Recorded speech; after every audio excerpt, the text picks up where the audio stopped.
Muliro wametuhakikishia kwamba watafanya uchunguzi, wale waliobainika wote watachukuliwa hatua ya kisheria.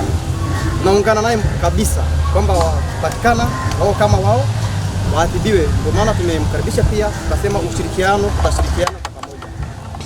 Kwa hiyo tumpongeze pia Ole Nguruma kwa sababu ametukutanisha na Kamanda Muliro, na ndio maana leo hii tumekaa pamoja, tumeshirikiana.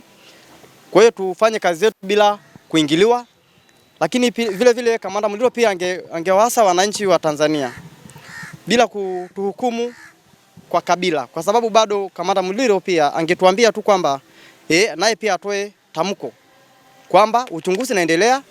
Kwa hiyo tusiwahukumu jamii nzima mpaka endapo siku uchunguzi kikamilika, kwa sababu hiyo ni kashfa ambayo mtaani kwa kweli inaendelea sio vizuri. Ukipita barabarani unaitwa mchinjaji. Hivi na mimi tukifanya furugu pale, nani aliyesababisha mimi nifunje sheria? Ananiita muuaji. Kwa hiyo hasa wa Tanzania wote watoe